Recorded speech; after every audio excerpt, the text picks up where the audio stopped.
काही विशिष्ट समाजाची मतं मिळालेली नाही आहेत. त्यामुळं तुम्हाला मग असं वाटलं की यांची मतं आपल्याला मिळतच नाही, तर मग यांच्यासाठी आपण कशाला काम करायचं. की ज्या भागामध्ये मुस्लिम समाजाची लोकसंख्या जी जास्त आहे, म्हणजे मुकुंदनगर, अहिल्यानगरचा भाग, त्या ठिकाणी तुमच्या राष्ट्रवादी आणि भाजप युतीने उमेदवार पण देखील दिलेले नाही आहेत. म्हणजे तुम्ही दुर्लक्ष करताय जाणीवपूर्वक, असा त्याचा अर्थ होत नाही का? जेव्हा या तुमच्या युतीला जर चांगल्या जागा मिळाल्या तर महापौर कोण राष्ट्रवादीच होणार की भाजपच? संग्राम जगताप हिंदुत्ववादी झालेत, त्याच्यामुळे संग्राम जगताप म्हणजे मंत्रिपदाची संधी गेली असं पण बोललं जातं. हिंदुत्ववादी झाले असं नाही, हिंदुत्ववादीच आहे.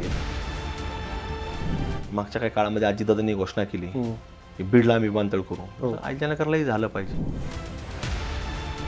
तरी पण एक कॉन्ट्रोवर्सी झाली होती. अरे ती कॉन्ट्रोवर्सी होती जैन मंदिराच्या जागेची किंवा त्या ट्रस्टच्या जागेची. अहो, काय वस्तुस्थिती आहे आणि काय झालं तुम्ही मला सांगा. निधीच तेवढा आलेला आहे आणि तेवढाच भ्रष्टाचार कसा होऊ शकतो? जेवढ्याचा निधी आला तेवढाच भ्रष्टाचार कसा होऊ शकतो? की तुम्ही जी आक्रमक भूमिका घेतली आहे त्यामुळं अहिल्यानगर एक बॉइलिंग पॉईंटवरती आहे असं वाटत नाही? त्याचं सूचना द्यायचं आम्हाला काय कारण आहे? त्याचं व्यासपीठ त्यांनी बोलावं, आमचं व्यासपीठ आम्ही बोलू. त्याचं थोडे आमचं ते मालक आहे का, ते काय त्याचं ऐकून आम्ही करणार? कुठल्याही देशाच्या विरोधात हारला की फटाकडे वाजतात आणि आपल्याला सांगण्यात येतं की जन्मदिन था. असं जर होत असेल ते बरोबर नाही. श्रीरामपूर एकमध्ये एक आत्ता मध्यंतरी घटना घडली होती की जो जर्मन बॉम्बस्फोट खटल्याचा जो आरोपी होता, ज्याच्यावर गुन्हा दाखल होता, त्याची हत्या झाली, त्याचा खून झाला. तर या अशा आरोपी कुठं नक्की येतात आणि काय ते अशा भागामध्ये काय करत असतात ते? नाही, आपण जर पाहतो हे. नमस्ते, मी योगेश कुटे. लेट्सअप सभा या कार्यक्रमामध्ये तुम्हा सर्वांचं पुन्हा एकदा स्वागत. मी आज आहे अहिल्यानगरमध्ये आणि अहिल्यानगरच्या महापालिकेची निवडणुकीची धामधूम सुरू आहे. आणि मी असा एका नेत्यांबरोबर आहे की ज्यांनी गेल्या विधानसभा निवडणुकीमध्ये अहिल्यानगरची जागा मोठ्या मताधिक्याने जिंकलेली होती आणि वर्षभरापूर्वीच मी त्यांच्याशी भेटलेलो होतो, त्यांची मुलाखत देखील घेतलेली होती. नाव तुमच्या लक्षात आलंच असेल, आमदार संग्राम भैया जगताप. संग्राम भैया, तुमचं लेट्सअपवर खूप खूप स्वागत. धन्यवाद. विधानसभा निवडणूक ते महापालिका निवडणूक जवळपास आता 13 महिने झाले असतील. तर त्या 13 महिन्यांमध्ये तुमची ओळख फार बदललेली आहे. तुम्ही आधी एक राष्ट्रवादी काँग्रेसचे आमदार होता, अहिल्यानगरचे आमदार होता, पण आता तुमच्यासोबत एक विशेष आणखीन एक जोडलं गेलेलं आहे, हिंदुत्ववादी चेहरा म्हणून. तर हिंदुत्ववादी चेहरा असं काय नक्की झालं आहे वर्षभरामध्ये की तुमची ती ओळख महाराष्ट्रामध्ये तुम्हाला ती प्रस्थापित करावी लागली? नाही, प्रस्थापित वगैरे करावं लागलं नाही. शेवटी आपण स्थानिक पातळीवरती ज्या वर्षानुवर्ष अनेक वर्ष काही प्रश्न भेडसावत राहतात आणि त्याच्यातनं कुठंतरी आपण पाहतो की त्या प्रश्नांवरती जर मार्ग निघत नसेल तर त्याच्यावरती कुठंतरी आपल्याला काम करावं लागतं. ते काम करण्याकरता बऱ्याच वर्ष प्रयत्न केले, कुठे त्यामध्ये बदल झाला पाहिजे. पण तो बदल होण्याकरता आम्हाला कुठंतरी कधी जाणवलं नाही की तो बदल होतोय. त्याच्यामुळे आपल्याला कुठंतरी त्या मार्गाप्रमाणे आपल्याला पुढं काम सुरू करावं लागतं. आणि म्हणून तुम्ही जे सांगताय हिंदुत्वाच्या बाबतीमध्ये असेल, भूमिका मांडणं असेल, त्याच्यावरती काम करणं असेल, हे आपण पूर्वी पण हे स्थानिक पातळीवरती हे करण्याचा प्रयत्न आपण केलेलाच आहे. मग त्याच्यामध्ये उघडपणे करण्याकरता ही सुरुवात आपण अलीकडच्या काळामध्ये सुरू केलेली आहे. बरं, पण तसं काय घडलं होतं की लोकांना असं वाटतं की या विधानसभा निवडणुकीमध्ये संग्राम जगताप यांना, पण नाव घेऊन आपण बोलूया, काही विशिष्ट समाजाची मतं मिळालेली नाही आहेत, त्यामुळं तुम्हाला मग असं वाटलं की यांची मतं आपल्याला मिळतच नाही, तर मग यांच्यासाठी आपण कशाला काम करायचं, यांच्यासाठी आपण कशाला बोलायचं, असं काय झालं आहे का? नाही, आमचा काय कुठल्या समाजाबद्दल आमचा आक्षेप नाही आहे. मी याच्यापूर्वी देखील स्पष्ट केलेलं आहे. म्हणजे ह्या आपण पाहतो की ह्या भारत देशामध्ये कुठंतरी आपल्याला कायद्याप्रमाणे चालू लागतं, म्हणजे संविधानाप्रमाणे चालू लागतं. पण काही लोक जर ते मानतच नसतील, विशेषतः जिहादी जे लोक आहेत, जिहाद त्यांना मान्य असतं.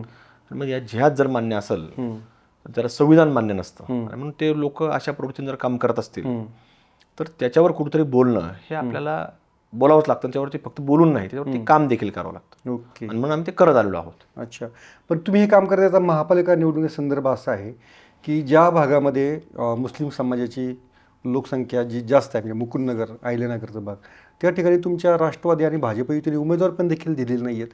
म्हणजे तुम्ही दुर्लक्ष करताय जाणीवपूर्वक, असा त्याचा अर्थ होत नाही का? नाही, की आम्हाला आमचे पण उमेदवार तुमच्याकडे नको आणि तुमची पण मतं आम्हाला नको. नाही, असं कुठेही नाही. शेवटी बघा, लोकशाही आहे. मतं कोणाला कुठं द्यायची आहेत हा ज्याचा व्यक्तिगत अधिकार आहे. तर आपण म्हणू शकत नाही कोणाला की तू मत देऊ नको. मग उद्या जरी म्हणलं तू देऊ नको आणि त्याला द्यायचं असेल त्यांनी बटन दाबलं तर लोकशाही. ते काय बटन माझ्या हातात नाही ना.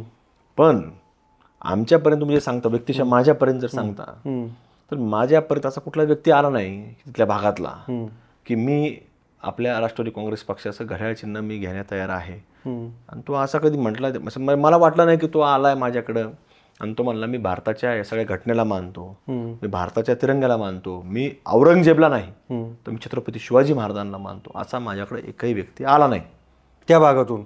हा की मी उमेदवारी अशी करायला तयार, मी ह्या सगळ्या तुमचं जे काही आहे तर या सगळ्या गोष्टी मला मान्य आहेत आणि अशा पद्धतीने मी औरंगजेबला मानत नाही भाऊ, मी छत्रपती शिवाजी महाराजांनाच मानतो. कारण शेवटी हा महाराष्ट्राने देश छत्रपती शिवाजी महाराजांना मानणार आहे. पण असं कुणी आलंच नाही ना. त्यांना याचा अर्थ काय मान्य आहे हे आपल्या सर्वांना माहिती आहे आणि त्यामुळे त्या पद्धतीनं आमच्यापर्यंत नाही आल्यामुळे आम्ही तिथं काही दिलं नाही.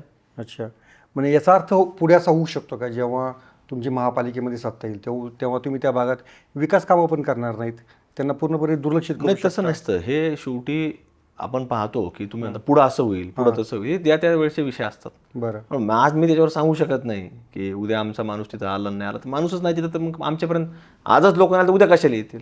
अच्छा, पण त्या भागामध्ये समजा काय बेसिक काही प्रश्न असतील ते प्रश्न सोडण्याची जबाबदारी इतर समाज आहेत ना तिथं. हा, लोकप्रतिनिधी तुमची राहणारच ना. की जिहादी काही प्रवृत्ती जर सोडल्या तर इतर लोक सुद्धा तिथं राहतात ना. अच्छा, ते आमच्यापर्यंत आले, आम्ही त्यांच्याकरता काम करू. इतरही समाज भरपूर आहेत तिथे, वेगवेगळे छोटे मोठे समाज आहेत ना. बरं. ते जिहादी प्रवृत्ती, जिहादी विचार, जिहादी लोक सोडून हां, इतर सुद्धा छोटे मोठे बरेच समाज आहेत, तसं आम्ही करू ना. त्यांच्याकरता आम्ही काम करतोय, उद्या करणार आहे. ओके. जेव्हा मी तुमची विधानसभेसाठी मुलाखत घेतली होती तेव्हा तुम्ही असं म्हणाला की अजितदादांमुळे या शहरासाठी मोठ्या प्रमाणात निधी उपलब्ध होत आहे. बरोबर आहे. तुम्ही 300-350 कोटी रुपयाचा तो काहीतरी आकडा सांगितलेला होता आणि तेव्हा तुम्ही असं म्हणाल की ही जी कामं आहे ती वर्षभरामध्ये पूर्ण होतील. तेव्हा नगर शहर हे पूर्णपणे खोदलेलं दिसत होतं आणि तेव्हा जेव्हा मी तुम्हाला प्रश्न विचारला तेव्हा तुम्ही असं म्हटलं की ती कामं सुरू आहेत आणि वर्षभरामध्ये त्याचे परिणाम दिसतील. तर त्याची आता सध्याची परिस्थिती काय दिसतात ना. मग आज नागरिकांना जर तुम्ही विचारलं तर आज बऱ्यापैकी कामं हे पूर्णत्वाकडे आलेली आहेत. बरं. आणि ते आज उद्या अजून याच्यापेक्षा अजून रस्ते वेगळे चालू करायचे. आता हे पूर्ण झाल्याशिवाय आम्हाला ते पुढे चालू करता येत नाही. बरं. आणि शासनाकडनं याचा हे जे काही कामं सुरू आहेत याचा हळूहळू निधी येणं, त्याचं काम पूर्ण होणं, वर्क डन देणं, म्हणजे युटिलायझेशन सर्टिफिकेट शासनाला पाठवणं की एवढं काम पूर्ण झालं, UC त्याला म्हणतो, बरोबर, ते होणं, पुढचा टप्पा येणं, बाकीचे कामं सुरू होणं, हे सगळं सुरू आहे. आम्ही जे काही आश्वासनं जी विधानसभेच्या अगोदर दिली होती ते आता पूर्णत्वाकडे चाललेले आहेत. लोक त्या रस्त्यांवरनं वर्दळ करतायत आणि निश्चिंत सगळे लोक निश्चितपणे आपण जर पाहिलं तर संपूर्ण एक समाधान व्यक्त करताना लोक पाहायला मिळतात. ओके. खड्डेमुक्त अहिल्यानगर हे पुढच्या 5 वर्षामध्ये पूर्ण होणार. जे मोठे मोठे DP रोड आहेत याच्यावरती आपण प्रामाणिकपणे आपला प्रयत्न सुरू आहे, ते होईल. बरं. ओके. आणि आम्ही असं पाहिलं की अहिल्यानगरचा जो तो उड्डाणपूल सोडला तर त्यानंतर असा मोठा प्रोजेक्ट असा कोणता तुमच्या मार्फत असा काही बेसिक जे आहे, बेसिकच म्हणजे इन्फ्रास्ट्रक्चर जे आपल्याला हवं होतं तेच नव्हतं. बरं. म्हणजे बेसिक पासून आपल्याला सुरुवात करावं लागली आणि त्याच्यामुळे आज कुठेतरी आपल्याला चांगला रिझल्ट पाहायला मिळतो. बरं. आणि ह्या अहिल्यानगर विधानसभा मतदारसंघामध्ये कार्यक्षेत्रामध्ये उड्डाणपूल तर मोठा फार वर्षाचा प्रश्न होता, तो मार्गी लागला. नगरच्या वैभवात भर त्याच्यामुळे पडलेली आहे. म्हणजे शहराला एक महानगराचं रूप आलेलं आहे. बरोबर. ज्यावेळेला कुठेही उड्डाणपूल नसतो त्याला महानगर म्हणू शकत नाही. पण आज जवळपास 3 किलोमीटर आणि 300 मीटर लांबीचा हा उड्डाणपूल पूर्ण झालेला आहे. आणि त्यामुळं आता इथंच नाही तर अहिल्यानगर शहराचा जो काही शहर आता 2 भागामध्ये विस्तारलं गेलेला आहे. म्हणजे पत्रकार चौक ते DSP चौक हा इकडचा एक दक्षिण नगर म्हणून दक्षिण नगर शहर आणि तिकडचं उत्तर नगर शहर झालेलं आहे. त्याच्या पलीकडचं बघ उत्तर नगर शहरात सुद्धा आता पत्रकार चौकापासून तर सावडी नाक्याच्या पुढच्या भागापर्यंत आता कुठेतरी पुढच्या काळामध्ये देखील उड्डाणपूल करणं आवश्यक राहणार आहे. तर त्याचाही आमचा पाठपुरावा सरकार दरबारी सुरू आहे. कारण तिथेही आपण पाहतो की मोठी वर्दळ आता तिथं झालेली आहे. चौकामध्ये फार मोठ्या प्रमाणामध्ये तिथं वर्दळ असते, व्यावसायिक तिथं मोठ्या प्रमाणामध्ये आहेत. तिथं देखील आपल्या भविष्यामध्ये तो उड्डाणपूल आपल्याला करणं आवश्यक असणार आहे. बरं. ओके. असे प्रकल्प आमचे विचाराधीन आहेत. आमचा मानस आहे की ते पूर्णत्वाकडे नेणं. ओके. या सगळ्या महापालिका युतीकडे असं पाहताना जाणवलं की तुमची आणि भाजपची युती झाली, पण शिवसेनेसोबत एकनाथ शिंदेच्या शिवसेनेसोबत नक्की असं काय बिनसलं की जे राज्यामध्ये आहे, देशामध्ये आहे, पण ते नगरमध्ये होऊ नाही शकलं? कसं असतं, शेवटी काही परिपक्वता ही आपल्याला ठेवावं लागते, की जी वैचारिक अंडरस्टँडिंग आहे ती ठेवावं लागते. त्यामुळे फार त्याच्यामध्ये काय कुठं कोणत्या प्रभागात काय घडलं आहे हे आता फार सगळ्यांसमोर सांगणं हे काही उचित नसतं. बरं. पण आता काही लोक बोलत असतील, काही लोक सांगतात, पण शेवटी एकच निवडणूक नसती.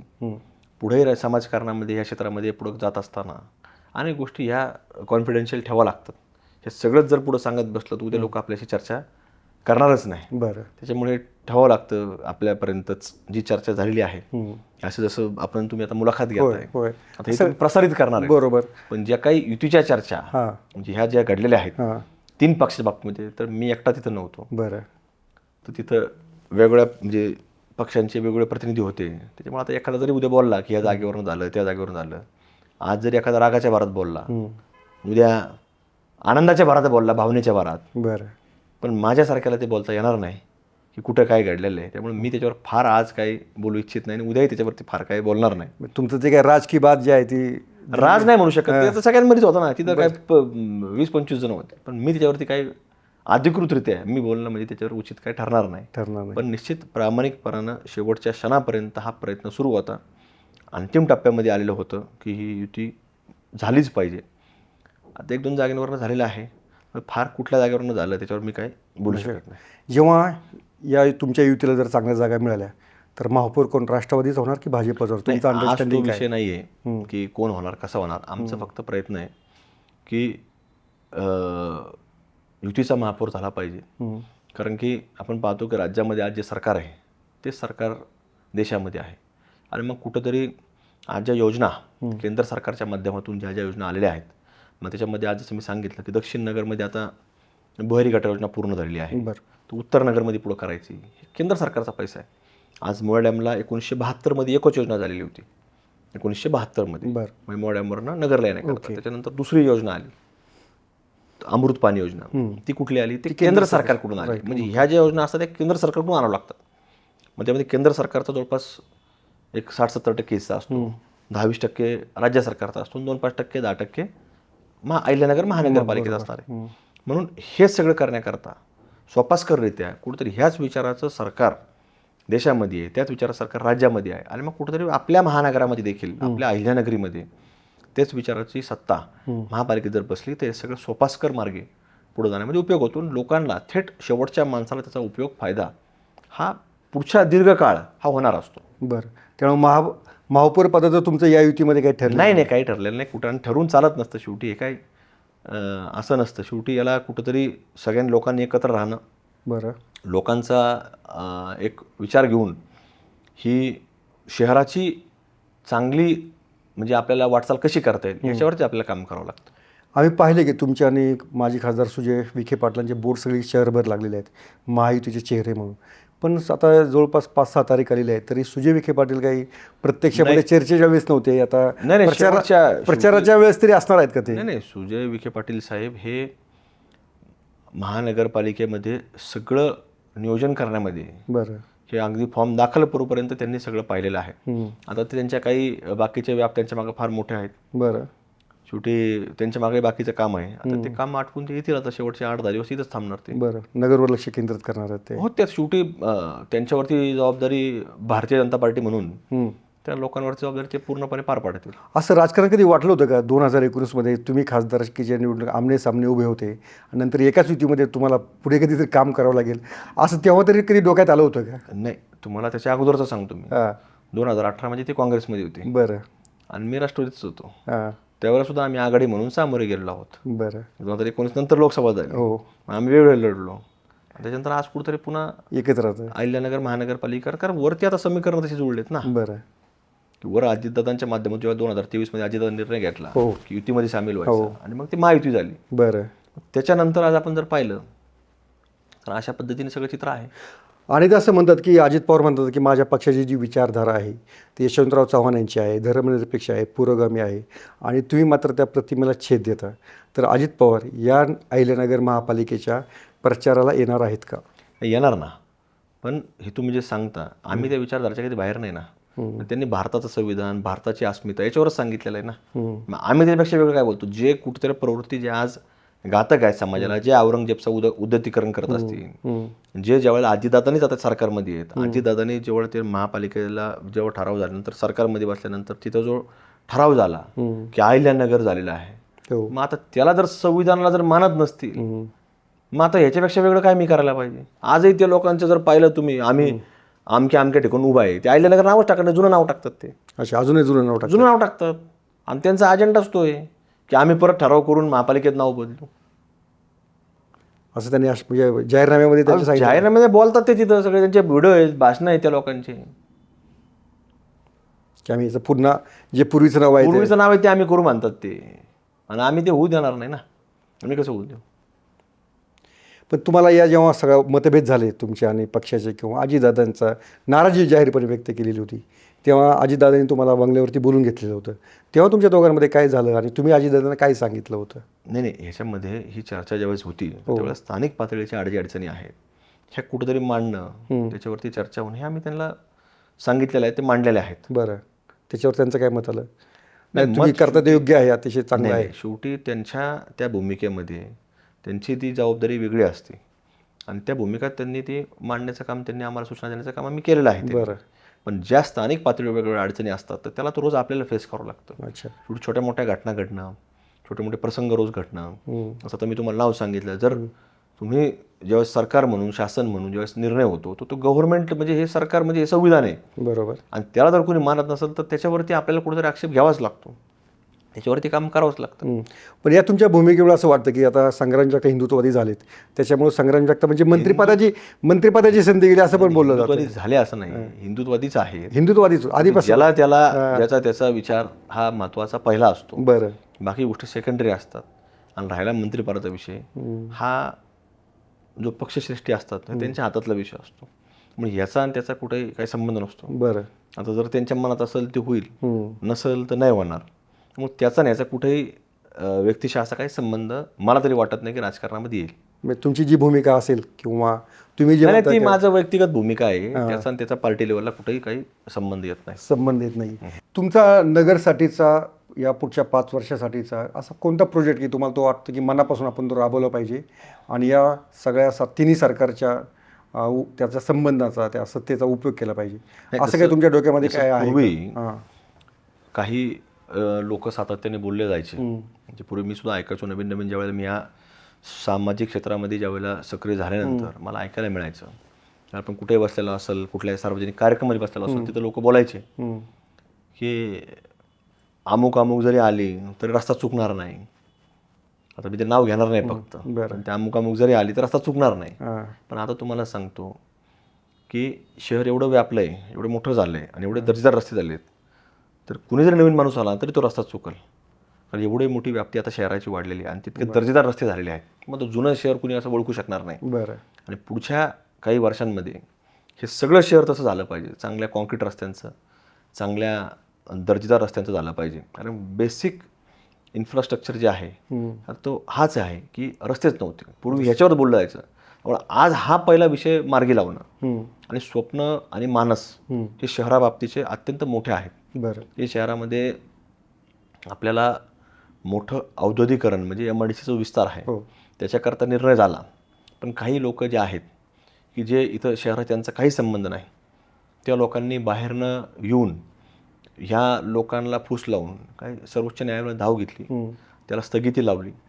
आणि म्हणजे सर्वोच्च न्यायालय म्हणजे दिल्लीमध्ये बसून त्या लोकांनी इथलचे नाही ते नगरमध्ये प्रॉपर बाहेरचे आहेत, पण त्यांनी स्थगिती घेतली. जो सुजयदादा विखे पाटील साहेब असतील, ह्या लोकांनी जो निर्णय राज्य सरकारच्या पातळीवरती घेतला आणि राज्य सरकारच्या पातळीवरती जो काही फॉरेस्ट लँड होती त्याचं कन्व्हर्जन हे MIDC लँडमध्ये केलं, औद्योगिक क्षेत्रामध्ये केलं. आणि त्याच्यानंतर काही लोकांनी सर्वोच्च न्यायालयामध्ये दाव घेऊन त्याला तात्पुरती स्थगिती लावलेली. बरं. ते ही उठवणं इथं MIDC एखादा मोठा प्रोजेक्ट आणणं, कारण एक मोठं युनिट आल्यानंतरच शेकडो युनिट स्मॉल स्केल इंडस्ट्री त्याच्यावरती उभा राहत असते, तर तो मार्ग मोकळा होईल. ती किती अशी जागा आहे की ज्याच्यावर आता 600 एकर आहे. 600 एकर क्षेत्र आहे. अच्छा. त्यात किमान एखाद्या 2 मोठे जरी युनिट आले तर तुम्हाला सांगतो 200-300 छोटे युनिट उभा राहतील, म्हणजे 200-300 छोटे उद्योग निर्माण होतील. आणि एका 50-50 जरी कामगार म्हणलं तर शेकडो कामगार तिथं आज कामाला लागू शकतात. मग हा प्रयत्न आहे आपला करत राहणे. आता लँडच नव्हती पूर्वी, आम्हालाही वाटायचं करावं, पण लँडच नव्हती. पण आज कुठंतरी सरकारच्या मदतीने, विखे पाटील परिवाराच्या मदतीने झालंय, तर त्यामध्ये चालू असतात. शेवटी असतात काही लोक, शेवटी ते प्रवृत्ती असते, त्या प्रवृत्ती थांबवणं हे आमच्यासारख्याचं काम आहे. ते थांबू, पुढं काम करू, तेव्हा न्यायालयात सुद्धा सांगू की हे कसं होणार आहे, काय होणार आहे. ओके. म्हणजे हे प्रयत्न चालू आहे आमचे. त्याच्याबरोबर उद्या कुठंतरी, आज जसं आपण पाहतोय की मागच्या काही काळामध्ये अजितदादांनी घोषणा केली की बीडला आम्ही विमानतळ करू, अहिल्यानगरलाही झालं पाहिजे. हे सगळे प्रयत्न आहेत, मानस आहे, तो ठेवावा लागतो, त्याच्यावरती काम करावं लागतं, सातत्य ठेवावं लागतं. हे काही आजच बोललं आणि लगेच उद्या होणार आहे असं नसतं. बरोबर. याला कार्यालयीन प्रक्रिया मोठी असती, लँड ॲक्विजिशन असती, शासनाने त्याला कुठंतरी ते सगळं नियोजन करणं असतं. हे सगळं प्रयत्न सुरू आहे आमचा. या सगळ्याच्यामध्ये सीना नदीचं आम्ही पाहिलं की बऱ्याचदा पुराचं प्रमाण फार वाढलेलं आहे. तर एवढी शहराच्या मध्यवर्ती भागात ही नदी वाहते, तर तिच्यावर काही प्रोजेक्ट करावा, त्याचं काही तुमच्या कल्पनाशक्तीमध्ये काही आहे का? नाही, सिनानीचा तुम्ही जो विषय काढला, हा विषय सिनानीचा असा आहे की आजपर्यंत त्याचा कधी रेकॉर्डच नव्हतो बरं. की रुंदी किती आहे. लांबी तर असतीच, सुरुवात कुठून होती, कुठं कोणत्या नदीला जाते, पुढं कुठल्या डॅमला जाते, लांबी तर होतीच, पण रुंदी कधी नव्हती. बरं. मी जेव्हा 2014 विधानसभेचा सदस्य लोकांच्या आशीर्वादाने जेव्हा निवडून आलो, तर 2016 मी त्याचा पाठपुरावा सुरू केला आणि याचा रेकॉर्डसुद्धा आहे. विधानसभेमध्ये तो प्रश्न उपस्थित केला, तेव्हा तत्कालीन महसूल मंत्री हे खडसे साहेब होते. मग त्यांनी सूचना दिली की ही मोजणी लांबी रुंदी मोजावी आणि आपल्या विधानसभा क्षेत्रामध्ये नागापूर जे आहे तिथनं सुरू होती आणि बुरडगावपर्यंत ती आपल्या विधानसभा कार्यक्षेत्रामध्ये येते. तर त्याचा आपण पाठपुरावा सुरू केला, त्याची मोजली. 2018 त्याचं रुंदीसुद्धा मोजली, त्याचे खांबासुद्धा पॉईंटसुद्धा ठोकले गेले. ओके. आणि त्याच्यानंतर आम्ही सातत्य ठेवलं, पाठपुरावा केला. आणि तुम्ही जे सांगता पूर आला, पूर हा 90च्या दशकामध्ये एकदा आला आणि 2024 एकदा आला. त्याला कारण अतिवृष्टी झाली आणि ढगफुटीसारखा जो काय आपण म्हणतो तसा पाऊस झाल्यानंतर त्याचं काही रेसिडेन्शियल एरियामध्ये त्याचा प्रवाह घुसला. आता त्याला नागरिकसुद्धा काही कारणीभूत आहेत, त्यांनी भराव टाकला, नदीपात्र छोटं केलं. पण हे सगळं करण्याकरता आम्ही जो प्रयत्न केला, पाठपुरावा केला, त्याचा आता शासनाच्या माध्यमातून जवळपास आम्हाला 20 कोटी रुपये हे त्याच्या खोलीकरणाकरता मंजूर झाले. त्याचं टेंडर झालं, वर्क ऑर्डर सुद्धा झालेली आहे. आता त्याच्या कामाला सुरुवात देखील होणार आहे. ओके. हा विषय कुणी सांगितला सुद्धा नाही मला, पण 2000 आम्ही 14च्या अगोदरपासून त्याचा प्रयत्न, कारण मी महापौर पण होतो ना, आम्ही त्यावेळेला 2009 सुद्धा सँक्शन करून आणला होता. त्याचं कामही सुरू झालं होतं इथं इलाक्षीच्या ब्रिजपाशी. पण काही त्यावेळेला अतितज्ञ लोक जे होते त्यांनी त्यावेळेला प्रश्न मांडले कलेक्टर साहेबांपुढं. त्यावेळेसचे तत्कालीन कलेक्टर अनबलगन साहेब होते. त्या बैठका झाल्या सुद्धा रेकॉर्डवर आहे. काही अति टेक्निकल हुशार लोकांनी सांगितलं की हा जे काम नदी पात्रात चाललेलं आहे, तर हे इरिगेशनच्या लोकांनी म्हणजे सांगावं की पूर आल्यावर वाहून जाणार नाही, आम्हाला लेखी द्यावं. बरं. त्याला साहेब तुम्ही जे शब्द सांगता ना, पूर म्हणजे जिथं कुठेही रहिवासी येईल तिथं सुद्धा पाणी घुसतं, त्याला पूर म्हणतात. आणि हे काम नदी पात्रात चालू आहे, आम्ही असं काही लिहून देऊ शकत नाही. मग त्याने काम करायचं नाही. बरं. आणि मग ते काम रद्द झालं. पण त्यावेळेला मी महापौर पदावर होतो, बाकीचे वरिष्ठ पदावरचे लोक होते, त्यांचा दबाव तिथे जास्त पडणं, प्रशासन त्याला दबणं, हे झालं आणि ते काम थांबलं. कॅन्सल झालं. ओके. शासनाच्या माध्यमातून जिल्हा नियोजन मंडळ जे आहे, जे आता पालकमंत्री विखे साहेब आहेत, तेव्हा दुसरे पालकमंत्री होते, वळसे पाटील साहेब पालकमंत्री होते. तो निधी त्यांच्याकडनं 1.5 कोटी रुपये त्या काळात आला होता 2009 तो निधी परत गेला. आता माझी राजकीय थोडी ताकद कमी पडली, जरी पालकमंत्री आमचा होता तरी ताकद कमी पडली. अनबलगन साहेब कलेक्टर होते. आता दुर्दैव आहे, त्याच्यावर काय फार बोलणं पण नाही, मी कोणाला आरोप केलेला नाही, ते करायचा नाही. आता ते काही विषय तो नाहीये. बरं. आता पुढं काय करायचं, त्याच्यावर काम करायचं, जाऊ दे, ते विषय सोडून द्या. महापौर तुम्ही असताना तुमच्या डोक्यामध्ये काहीतरी कल्पना होती, ती अजून झाली नाही, आता मात्र ती करायची. नाही, सगळे चालू आहेत. असं एकही राहिलेलं नाही काम की कल्पना नाही. आता ते काय आहे, आता शेवटी आपण महापौर असताना ज्या कल्पना होत्या त्या आपल्या आता पूर्णत्वाकडे चाललेल्या आहे. बरं. आता शेवटी आमदार झालेलो आहे. आता त्याच्या पुढच्या कल्पना विमानतळापर्यंत आपल्याला जायचं, MIDC पर्यंत जायचं, ते चालू आहे. आता या विमानतळासाठी जागा तुमच्या डोक्यामध्ये आहे? नाही, शेवटी शासनाची त्याला परवानग्या लागतात. शासनाला आमचा पाठपुरावा सुरू आहे की त्या कुठेही शेतकऱ्यांवर सुद्धा अन्याय होता कामा नये. बरं. ज्या नापीक जमिनी असतील त्या क्षेत्रामध्ये कुठेतरी करणं गरजेचं आहे. पण अहिल्यानगरच्या शहराच्या थोडं जवळ असतं, जेणेकरून तो रोजगार, तिथं लागणारं सगळ्याच गोष्टी बरं ह्या अहिल्यानगरच्या स्थानिक लोकांना त्याचा उपयोग सुद्धा होईल. तुमच्यावर जो सगळ्यात मोठा तक्रार म्हणा, आरोप म्हणा आहे, तो आहे IT पार्कचा, की तुम्ही IT पार्क आणता म्हणून सांगता आणि तिथं प्रत्यक्ष ते काहीतरी छोटंसं युनिट तुम्ही चालू केलेलं आहे असं तुमचे विरोधक म्हणतात. तर त्याच्यावरची एकदा वस्तुस्थिती स्पष्ट करा. त्याच्यावर आम्ही अनेक वेळा बोललेलो आहे, ते आजही सुरू आहे. तिथं आजही आपण गेला तर तिथे युनिट सुरू आहे. आणि शेवटी कसं असतं, हा कुठंतरी प्रत्येक, जसं मी आज सांगितलं विमानतळ तर लगेच होऊ शकत नाही. होऊ शकत नाही. बरोबर. MIDC लगेच सांगितलं, लगेच होऊ शकत नाही. शेवटी कुठलंही पाऊल आपल्याला टाकत असताना स्टार्टअपच असतं. शेवटी ती मुळं रवणं गरजेचं असतं. ते काय झाड आपण लावलं ते उद्या लगेचच रात्रीतून ते काय मोठं झाड एखादं होणार आहे ते लगेच आपल्याला कुठेतरी सावली देणार असं नसतं. त्याला सुरुवात होणं गरजेचं असतं. हे जे राजकीय विरोधक जे बोलतात, मुळात त्यांचं स्वतःचीच फार मोठी अडचण आहे. बरं. जे सगळ्या वैयक्तिक त्यांच्या वैयक्तिक सगळ्या गोष्टी मी त्याच्यावर फार बोलणार नाही. त्यामुळं त्यांनी दुसऱ्या करण्यापेक्षा स्वतःच काही करू शकत नाहीत ते, बरं. दुसऱ्यात लांब राहील. ओके. आम्ही तो विचार मांडणं, त्याच्यावरती काम करणं हे आम्ही करून दाखवलेलं आहे. आणि राहिलं त्याचं वटवृक्षामध्ये रूपांतर करणं, तर तो आमचा प्रयत्न आम्ही कधी सोडलेला नाही आणि कधी सोडणार नाही. आणि त्याच्यामध्ये निश्चित तुम्हाला एखाद दिवशी मोठ्या प्रमाणामध्ये एक कुठंतरी IT चा एक मोठा सेटअप हे आपल्या अहिल्यानगरच्या परिसरामध्ये निर्माण झालेला आपल्याला पाहायला मिळालं. आणि तो करून दाखवणार आम्ही. तो काय आजचा विषय नाही. तुला मी जसं सांगितलं, कुठलाही व्यवसाय असेल, एखादा माणूस असेल छोटं सुरू करतो, तो सुरुवातच छोटी असते, त्याला हळूहळू करावं लागतं, ते काम करावं लागतं, सातत्य ठेवावं लागतं. आणि ते सातत्य आमचं आहे. त्यामुळे आज नगर शहरामध्ये जर तुम्ही रिझल्ट पाहताय, तर तो आमच्या महापौर असल्यापासूनचा आमचा प्रयत्न होता. त्याला आज कुठंतरी हळूहळू स्वरूप येत आहे. त्याला फार काळ लागतो, फार वेळ लागतो. आणि तो प्रयत्न हा आमच्याकडनं सकारात्मक आहे. जसे ते लोक जे निगेटिव्ह बोलतात, ते निगेटिव्ह माइंडसेटमध्ये जगणारे लोक आहेत. त्यांना फक्त जसं एखाद्यात तुम्हाला दोष ठेवायचं म्हणलं, म्हणजे तुम्ही माझी मुलाखत छान छान घेतली, त्यांना हे मॅनेज आहे. तुम्ही कधी त्यांच्या मनासारखे प्रश्न विचारले का, ते मॅनेज आहे. आमच्यावर 2 माणूस दिसला का, हे यांना मॅनेज आहे. उद्या न्यायालयाचा निकाल त्यांच्या बाजूने दिले, त्यांचं हे मॅनेज आहे. अधिकारी त्यांच्या बाजूने बोलला, त्यांचे अधिकारी मॅनेज आहे. म्हणजे त्यांचं असंच असतं. उद्या एखादा आमच्याबद्दल जर स्तुती सुमने बोलला की तो त्यांनी सांगायचं की तो मॅनेज आहे. ते मॅनेज तरी नेमकं लोक कसे होतात? हा उलट हे 50 वेळा आमच्याकडे आले, आम्ही त्यांना बैठकीत सुद्धा बसलेलो नाही. जरी तुम्ही म्हणले असे तुम्ही त्याला मॅनेज केलं, तुम्ही प्रश्न केला असता, तुम्ही त्याला मॅनेज केला. तरी पण एक कॉन्ट्रोवर्सी झाली होती. अरे ती कॉन्ट्रोवर्सी होती जैन मंदिराच्या जागेची किंवा त्या ट्रस्टच्या जागेची. काय वस्तुस्थिती आहे आणि काय झालं तुम्ही मला सांगा. ते आरोप आहे शेवटी. आज पुण्यासारख्या ठिकाणी एवढा मोठा, आता तुम्ही पुण्यात राहता, होय, पुण्यामध्ये एवढं तुम्ही राहता, पुण्यामध्ये तुम्ही एवढं करता, सगळं पाहिलं. आता मी तर फार छोटा कार्यकर्ता त्या लोकांपेक्षा तरी. आता ते जर तिथं जेवढा विषय होऊ शकतो नाही तर काय नाही होऊ शकत. लोकांना वस्तुस्थिती माहिती की हे सगळं कुठंतरी एक वेगळ्या पद्धतीने मांडण्याचा प्रयत्न होतो, बरं, पण कुठंतरी त्याच्यात यश येत नाही. म्हणून हे लोक आपलं कुठंतरी वेगळ्या पद्धतीने मांडण्याचा प्रयत्न करत असतात. ज्या लोकांचं आहे त्यांनी कागदपत्र दिले, बरं, ज्या लोकांचं तिथं सगळे जे आहे म्हणजे डॉक्युमेंटवर आहे त्यांनी दिलेले. आणि असं जर असतं तर उद्या कोर्ट कचऱ्या झाल्या असत्या. जसं आज तिथं झालंय, एवढा मोठा समुदाय तिथं उठलाय, सगळ्या गोष्टी घडल्यात. का घडलं तिथं? का घडलं? शेवटी इथं का नाही घडत? लोकांना माहिती आहे ना वस्तुस्थिती काय, हे कोणाचं आहे, काय आहे, सगळं माहिती आहे. पण तरी पण ते जैन मुली नगरमध्ये आलेले होते, त्यांनी सांगितलेलं आहे की तुम्ही तो 3 महिन्यानंतर तुम्ही त्या जागेचा ताबा सोडणार. अहो माझा नाही संबंध काही. जे लोक आहेत त्यांचं म्हणणं आहे की तुम्ही त्यांना सांगा. आणि त्यांनी त्याचंच नाही सांगितलं. अजून 2 ठिकाणचं मला सांगितलेलं आहे. बरं, मग त्यांनी माझ्यावर जबाबदारी की तुम्ही त्याला म्हणजे मध्यस्थी करा. ओके. त्या लोकांची ती एकटेच नाही, अजून मला 2 सांगितलेले आहे.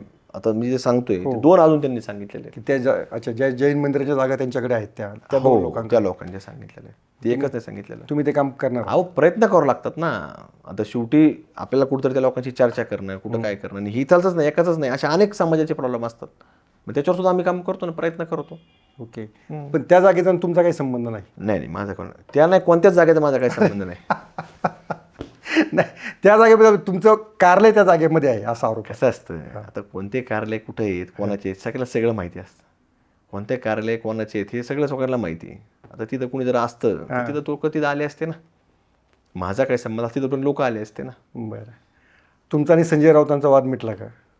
नाही, माझा त्यांचा कधी वाद नाही. त्यांनी तुमच्या महापालिका काळातल्या भ्रष्टाचाराचे आरोप केलेले होते. ते आरोप आहेत, मग त्यांचा वाद कुठे आहे? ते आरोप आहेत, राजकीय आरोप आहेत ते.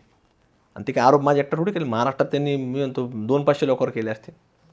त्याच्यामध्ये तुमचा नंबर लागला ना. पण त्याच्यामध्ये आता 200-500 लोकात एखादा लागणारच आहे ना, आरोप होणारच आहे ना. आरोप राजकारणामध्ये होतच असतात. ते माझ्या एकटा थोडी. आता देशाच्या राजकारणातल्या लोकांपासून तर अगदी जो काही कोणत्या पदावर सुद्धा त्याच्यावर सुद्धा आरोप होतात. मी फार त्याच्या छोटाच माणूस आहे मी पण त्याला तुमचं उत्तर जे आहे ते तेव्हा दिलं तेच कायम आहे. तेच आहे ना. त्याला काही चौकशी आहेत, सगळ्या गोष्टी आहेत, ते सगळे होतात ना. शासन आहे, सरकार आहे, न्यायालय बसलेले आहे. तरी पण अहिल्यानगर महापालिकेच्या का उच्च अधिकाऱ्यांचा जो आरोप होता, हो, तो तुम्ही ते वाढीव कसं असतं मला सांगा, कागदोपत्री निवेदन दाखवता. अहो साहेब, हे सगळं ऑनलाईन होतं. हो, शेवटी ऑनलाईन एखादं टेंडर निघतं. याच्यात तुमची कंपनी भरणार आहे का कोणाची भरणार आहे, जेव्हा ओपन होतं तेव्हाच कळतं. आणि ऑनलाईन प्रक्रिया असते. आणि दुसरी गोष्ट, त्यांनी सांगितलं 200 कोटीचा का 400 कोटीचा आकडा, आता मला एक्झॅक्ट लक्षात नाही. म्हणजे मला सांगा, आता नगरमध्ये आपण विचारलं, निधीच तेवढा आलेला आहे आणि तेवढाच भ्रष्टाचार कसा होऊ शकतो? जेवढ्याचा निधी आला तेवढाच भ्रष्टाचार कसा होऊ शकतो? हा एक कॉमन सेन्सचा भाग आहे. आरोप करताना सुद्धा लक्षात आलं पाहिजे की कुठला आपण करतोय त्याचं कमीत कमी काहीतरी मुद्दे तरी असणार गरजेचं. मग तुम्ही म्हणले का आता 300 कोटीचा घोटाळा झाला, पण 300 कोटी निधी आला मग याचा अर्थ कामच झालं नाही, याचा अर्थ असा होतो. कागदोपत्रीच काम झालं असं अर्थ होतो. असंच झालं म्हणायचं ना. मग रस्ते कुठून होत आहे, कॉन्क्रीट कुठून पडत आहे, म्हणजे याचा अर्थ कॉन्क्रीटच झालं नाही, रस्ताच झाला नाही, असं कसं होईल. हे आरोपाचा भाग असतो तो इथंच होतो नाही, असं सगळीकडेच असतो. ते फार आणि मला वाटत नाही ते नगरच्या लोकांना सगळं माहिती. ठीक आहे, तुम्ही पुण्यात बसता, तुम्हाला नसेल माहिती. आता बाकीची स्टेट लेवलची मीडिया नगरच्या पुण्यातल्या लोकांनी इनपुट देत असत नाही, जरा इथे असं चाललंय तसं चाललंय. मग आता लोक बोलले असतील त्याच्यावरती, लोक ते मतातून व्यक्त केलं असतं ना लोकांनी, ते का करत नाहीत. पण याचा अर्थ असं पण नाही निवडून येणारा प्रत्येक माणूस ही प्रत्येक गोष्टी कायदेशीर आणि अतिशय नियमाला काटेकोर धरून करतो, असं पण त्याचा अर्थ होत नाही. असं नाही, शेवटी त्याला कायदाच आहे ना. त्याचा टेंडर तो ऑनलाईन भरायचं, हे माझ्या हातात नाही ना, किंवा प्रशासनाच्या कुठल्याच अधिकारी सुद्धा हातात नाही ना. ऑनलाईन ज्यावेळेस उघडतील, ऑनलाईन उघडल्यानंतर त्यांना कळतं ह्याच्यात कोण कोण कॉम्पिटिशनमध्ये आलेलं आहे. बरोबर. आणि शेवटी जो लोएस्ट असेल त्यालाच काम मिळतं. हे काही इथंच नाही घडत, हे महाराष्ट्रात घडतंय, देशात घडतंय, आणि सगळीकडे तीच पद्धत आहे. इथं काही वेगळी अहिल्यानगरमध्ये वेगळी नाही अवलंबलेली. तरी पण एक अहिल्यानगरच्या एका उच्च अधिकाऱ्यावर मध्ये तरी लाचलुचपता छापा पडला. तुम्हाला वाटतं नगर अभियंता की महापालिका? मला नाही काय, मला माहिती नाही. मला असं म्हणायचं आहे की ही जी महापालिकेची जी आहे, इतकी वर्ष जवळपास आता 20-22 वर्ष झालेली आहेत, जनतेप्रती, त्या अधिकाऱ्यांमध्ये, कर्मचाऱ्यांप्रती थोडीशी चांगली भावना असावी, त्यांची कामं पटापट व्हावी, सिंगल विंडो सिस्टीम व्हावी, या पद्धतीने तुम्ही काय प्रयत्न करणार आहात का, असं मला नाही. आमचेच प्रयत्न सुरू असतात ना. बरं. आम्ही सातत्याने वारंवार तिथं जर कुठली अडचण असेल तर जिल्हाधिकारी साहेबांशी कोऑर्डिनेट करतो. बरं. जिल्हा प्रशासनाचे आम्ही कोऑर्डिनेट करतो. तिथे प्रमुख ज्या विभागाचे प्रमुख अधिकारी असतात आम्ही त्यांच्याशी कोऑर्डिनेट करतो ना. कोणाची अडचण असेल, तक्रार असेल, पोलीस प्रशासन असेल तर पोलीस अधीक्षक साहेबांशी आम्ही कोऑर्डिनेट करतो. शेवटी करावंच लागतं, नागरिक आमच्यापर्यंत येतातच ना. हा नाही येतात म्हणजे, पण तुमच्याकडे न येत आहे लोकांची कामं जर झाली तर आणखीन चांगलं नाही होणार. नाही, कामं होतात ना लोकांची, नाही झाले तर आमच्यापर्यंत येतात ना. मग आम्ही त्याच्यामध्ये सिस्टम कुठं जर काही कुणी काही करत असेल तर त्याच्यावरती प्रशासनाचा प्रमुखाला सांगणं, आणि त्याच्यावर प्रशासन प्रमुखांनी त्याच्यावरती कारवाई करणं किंवा त्याच्यावर अंकुश ठेवणं किंवा त्यामध्ये काय बदल घडवणं हे करावं लागतं. आणि शेवटी त्यालाही कोणाला अधिकार असा वैयक्तिक नाही. शेवटी त्यालाही शासनाने काही गाईडलाईन दिल्या आहेत कुठल्याही कामाच्या असतात. म्हणजे कुठलं उद्या तुमचं जरी काही खाजगी काम असेल, व्यक्तिगत असेल, तर त्यालाही शासनाच्या गाईडलाईनच्या बाहेर कोणालाच जाता येत नाही. आणि कुणी जात असेल तर ते चुकीचं आहे, त्याने जाऊ पण नाही. ओके. तुमच्यावरती एक राजकीय विरोधक एक मोठा आरोप करत असेल, तो असतो तुमच्या राजकीय विरोधकांवरतीच बरोबर ॲट्रॉसिटी, विनयभंगाचे केसेस कशा काय दाखल होतात, असा एक त्यांचा प्रश्न असतो. नक्की साहेब कसं आहे, हा ज्याचा त्याचा वैयक्तिक विषय असतो. तुम्ही कोणाशी वाद घालताल, तुमचं काय होईल, आणि तुम्ही त्याचं माझं नाव घेताल, त्याचा माझा काय संबंध नसतो ना. तुम्ही जर कोणाशी वाद घालत नाही, तुमचा कोणाशी संबंध येत नाही, तुमच्यावर कसं माझ्या सांगून थोडी कोणी काय करणार. शेवटी तुमचे एखाद्याशी वाद झाले आणि त्यांनी तुमच्या विरोधात काही केलं तर तुम्ही माझं नाव घेऊन उपयोग नाही ना. आणि असं हे सर्रास घडतं, इथंच नाही घडत, सगळ्या ठिकाणी घडतं. जे राजकीय ज्या ठिकाणी कुणी असेल त्या बाबतीत घडत राहतात आणि लोक बोलत राहतात. अच्छा. त्यामुळे त्या आरोपांकडे तुम्ही नाही, मला तुम्ही सांगा ना, तुमच्या एखाद्याशी वाद झाले आणि तुमचे त्याचे झालेत, माझा तिथे कुठंच संबंध नाही, आणि तुम्ही म्हणता मी माझ्यावर असं त्यांनी केलं, माझा काय संबंध आहे. तुम्ही जर वाद घातले तुमच्यावर कशाला केस दाखल होईल किंवा वाद काय होईल. आणि आजकाल सगळ्या ठिकाणी फुटेज आहेत, म्हणजे बऱ्याच ठिकाणी, बहुतांश ठिकाणी म्हणजे खाजगी कॅमेरा असतो. आता सरकारने सुद्धा म्हणजे इथं पोलीस प्रशासन सुद्धा कॅमेरे लावलेले आहेत, कुठं ना कुठं दिसतात ना माणूस. मोबाईल लोकेशन असतं, मोबाईल लोकेशन दिसतं, कोण कुठं होतं, काय होतं, सगळंच येतं. ओके. एक मध्यंतरी अहिल्यानगर एका मोठ्या दंगलीमधनं वाचलेलं होतं की रोड अडवायचा प्रयत्न झालेला होता. त्या कोटला एरियामध्ये दोन्ही जमाव आमने सामने आलेले होते. तर अशा प्रकारे नगरच्या काळात पुढे घडणार नाही, त्यासाठी कोणती काळजी घ्यायला पाहिजे? नाही, याला पोलीस प्रशासनाने सतर्क राहणं गरजेचं आहे. बरं. त्यांचे गोपनीय विभाग असेल, पोलिसांचे वेगवेगळे विभाग आहेत, त्यांनी माहिती ठेवली पाहिजे कोण काय करतंय, काय नाही करत. शेवटी काही जातीवादी पोस्टर हे अहिल्यानगरमध्ये लावण्याचा प्रयत्न झाला, त्याच्यामध्ये आव्हानात्मक काही मजकूर टाकण्यात आले, आणि पोलीस प्रशासनाला एकदा नाही 10 वेळा काही लोकांनी सांगितलं ते आव्हानात्मक पोस्टर काढून घ्या. आता पोलीस प्रशासनाने ते काढून घेतले पाहिजे, त्याच्यावर गुन्हा दाखल केला पाहिजे, कोण लावला. आता लावणारा मनुष्य सीसीटीव्हीमध्ये दिसतो ना, सीसीटीव्ही. आणि असं नाही कुठं लांब लावले, ते कोतवाली पोलीस स्टेशनच्या बाहेर लावलेल्या गेटच्या बाहेर. बरं. एक पोस्टर तिथं होतं, असे बरेच लावले होते, पण एक कोतवाली पोलीस स्टेशनच्या बाहेर होते, त्याच्यावर कोतवाली पोलीस कारवाई करू शकले नाही. म्हणजे कोतवालीचं जे पी आहे ह्याच्यावरच वेस्पिननी कारवाई करायला पाहिजे पहिली. वेस्पिननी ते पेयावरच कारवाई करणं गरजेचं होतं ना, कारण त्याला ते पी आय जबाबदार असणार ना. त्याच्या बाहेर त्याला लावलेला आहे, आणि त्याला वारंवार लोक जाऊन सांगून आलेले पी आय साहेबांना की साहेब अशा तो बोर्ड लावलेला असेल, त्याच्यावर आव्हानात्मक मजकूर आहे. पण ते करत नाही. मी त्याला पोलीस प्रशासन जबाबदार असतं या सगळ्या गोष्टींना. जर कुणी काय करत असेल तर पोलिसांनी पहिलं त्याच्यावरती कारवाई करणं गरजेचं आहे. ओके. पण अनेकदा असं त्या प्रश्नाकडे पुन्हा येतो की तुम्ही जी आक्रमक भूमिका घेतली आहे त्यामुळं अहिल्यानगर एक बॉइलिंग पॉईंटवरती आहे असं वाटत नाही का? नाही. शेवटी बघा, कुठलाही कोणी जर एखादा विशिष्ट समाज जर एखादा अन्याय करत असेल आणि तो काही करत असेल तर ते चुकीचं आहे. बॉइलिंग पॉईंटचा विषय हा नाही. हा जर कोणी अन्याय करत असेल, त्याच्या जर राजरोसपणे जर तो काही करत असेल तर हे कुठेही सहन केलं जाणार नाही. हे महत्त्वाचा विषय आहे. शेवटी आज हे लोकशाही आहे. लोकशाहीमध्ये कायदा आहे. कायद्याप्रमाणे ज्याला त्याला वागावं लागणार आहे. अच्छा. जर कोणी कायद्याच्या बाहेर जाऊन जर वागत असेल तर त्याला पोलीस प्रशासनाने कारवाई करणं गरजेचं आहे. आणि आम्ही तो आग्रह प्रशासनाकडे आम्ही धरत जाणार. ओके. तुमची जी नवी भूमिका घेतलेली आहे त्या नव्या भूमिकेमध्ये गोपीचंद पडळकर आहेत, महेश लांडगे, नितेश राणे आणि संग्राम जगताप अशी 4 नावं हक्कानं पुढे येतात की ते आता थोडेसे हिंदुत्ववादी विचारांचे आहेत. तर तुमच्या चौघांचा रोज काय कॉन्फरन्स कॉल वगैरे नाही करतो नाही का? नाही की आज काय भूमिका घ्यायची, नाही, अजिबात आज कोणत्या मुद्द्यावरती बोलायचं? नाही अजिबात नाही, काही नाही. तुम्ही चौघे एका सुरात कसे काय बोलता मग? कोण चौघ एक सुरत बोलतो? नितेश राणे, महेश लांडगे, आता त्यांना काय अडचण झाली ते बोलत असतील. संग्राम जगताप, त्यांच्या चौघे एका ठिकाणी जातात. हिंदू आक्रोश मोर्चाला तुम्ही एकत्र जाता. शेवटी कसं असतं, ज्या ठिकाणी ज्याला स्थानिक अडचण काही भेडसवत असेल तर त्या प्रकारे ते माणसं रिॲक्ट करत असतील.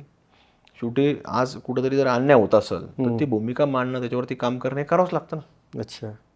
तुमच्या चौघांचं जुळतं कसं काय? या एकाच कसे काय तुमचं? कुठं जुळलं कोणाचं?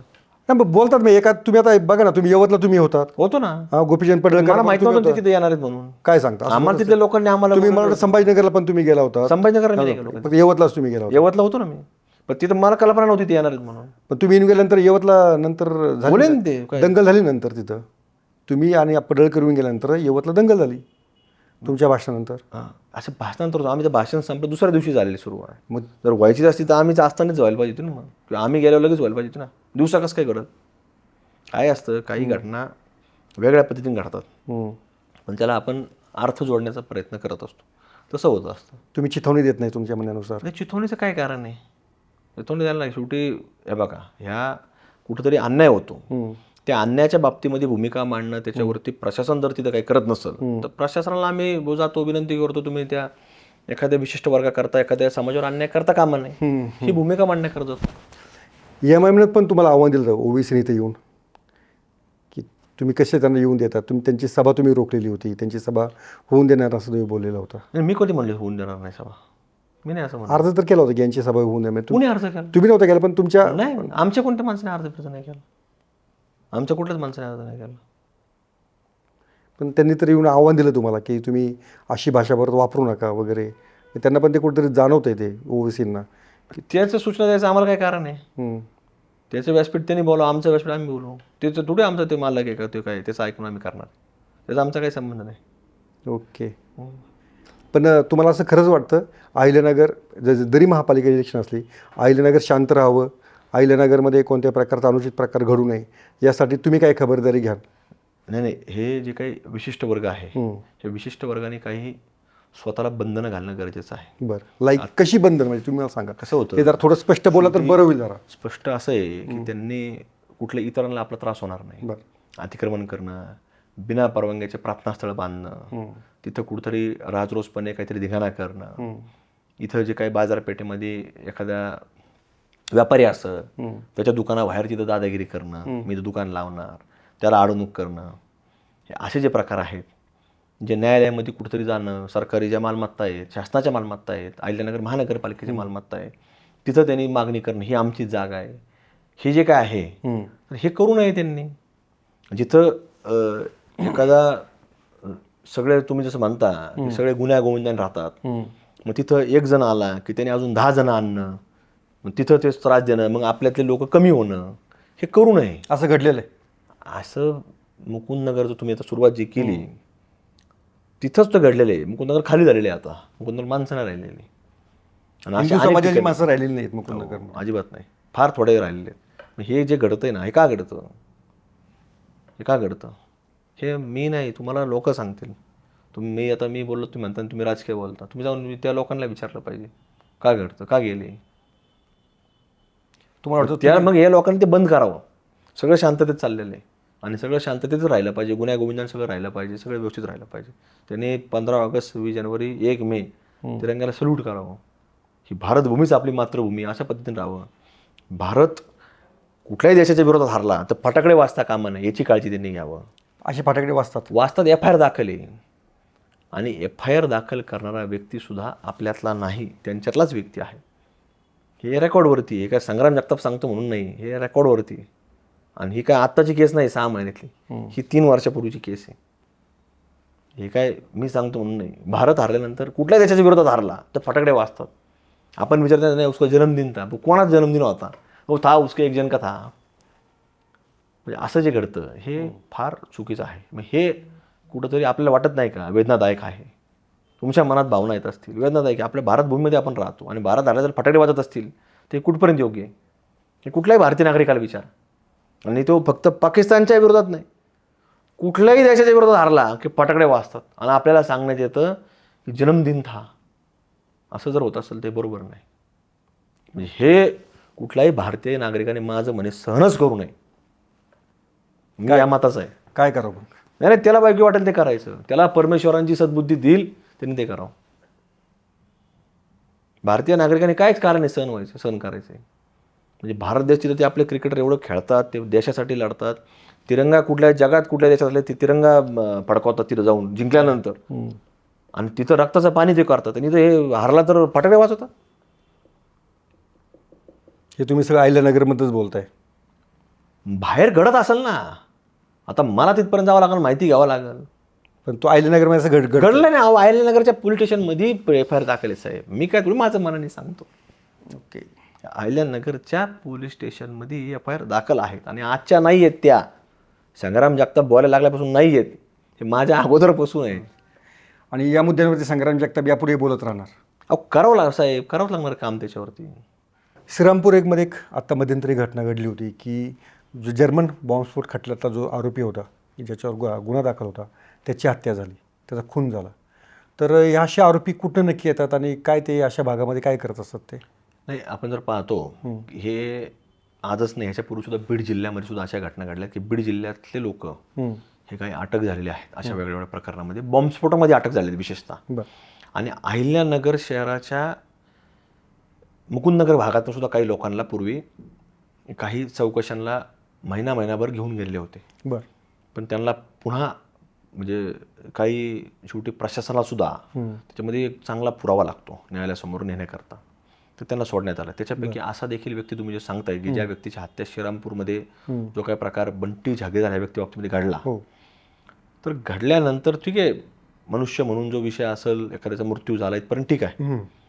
पण अशा आरोपी की ज्याच्यावरती बॉम्बस्फोटाचा आरोप आहे आणि त्या व्यक्तीला अटकसुद्धा होती आणि तो व्यक्ती सुटल्यानंतर त्याचा समजा आता बऱ्याच वर्षानंतर त्याची हत्या झाली आणि हत्या झाल्यानंतर जर हजारो म्हणजे इतकी हजारोच्या संख्येमध्ये लोक आले, ते फक्त अहिल्यानगरमधून नव्हते तर महाराष्ट्राच्या कानाकोपऱ्यातून विशेषतः UPवरनं सुद्धा इथपर्यंत लोक आले. अच्छा. म्हणजे हे फार तुम्हाला सांगतो हे भयानक प्रकार आहे. म्हणजे पुढच्या दृष्टिकोनातून अत्यंत सावध पावलं हे प्रत्येक नागरिकाने टाकणं गरजेचं आहे. आणि असे लोक आपल्या आजूबाजूला कोण असतात ह्याच्यापासून लांब राहणं अत्यंत गरजेचं आहे. त्यामुळं हे भारताच्या दृष्टिकोनातनं किंवा जे असे काही अतिरेकी लोक आहेत ह्या विचाराच्या लोकांपासून आपल्याला सावध राहणं हे आपल्याला कुठंतरी पुढच्या काळामध्ये क्रमप्राप्त आहे. त्यामुळे प्रत्येकाने ह्या गोष्टींचा विचार करणं. ही जी गर्दी पाहून पालकमंत्र्यांनी पण नाराजी व्यक्त केलेली होती की ते म्हणाले पोलिसांनी वेळीच का त्याची दखल घेतली.